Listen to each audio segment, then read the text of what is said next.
দোকানগুলোকে উচ্ছেদ করে দিয়েছে। জয় শ্রীরাম, জয় শ্রীরাম।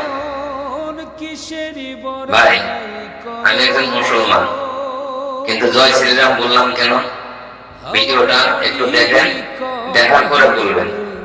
দোকানগুলোকে উচ্ছেদ করে দিয়েছে বিজেপি। সোনা দোকান, জুতো দোকান সব লাগাচ্ছে, আমাদের গরিবের পেট মারছে। আমার চাই না ওরম হিন্দুত্ব সরকারের। রেলের যে স্টলগুলো খোলা আছে আর গরিবের দোকানগুলো সব বন্ধ থাকবে। দোকান ছিল সেইটা ভেঙে দিয়েছে নেতা মন্ত্রীরা। ঝালমুড়ি খেয়ে ঝালমুড়ি দোকান বন্ধ করে দিয়ে খাবো কি করে আমরা এখন?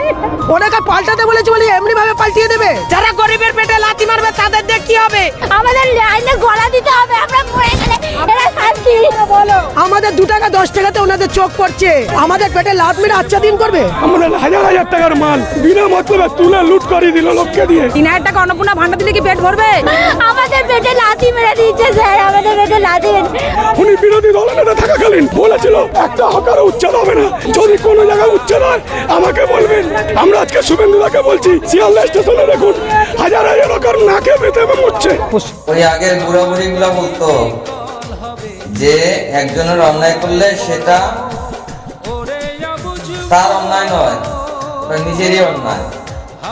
তো আপনারা ভেবেছিলেন কি যে বিজেপি সরকার আনলে মুসলমানকে লাথি মেরে ভাগিয়ে দিবে, কিন্তু এটা চিন্তা করেন নাই যে মুসলমান আর আপনারা একই দেশের নাগরিক, একই জায়গার নাগরিক, তাদেরকে ভাগাতে গেলে সাথে আপনাদেরও যেতে হবে।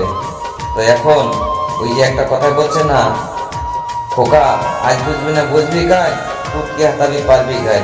আর বড় করলাম না ভাই, ভিডিওটা যে যে দেখতেছেন তার কাছে একটাই অনুরোধ, হয়তো আপনারা আমার অনেক ভিডিওতে মানে ভিউ অনেক দিয়েছেন, আশা করি সামনেও পাবো। ধন্যবাদ। ভিডিওটা বেশি না একটা একটা করে শেয়ার দিয়ে দিলেন।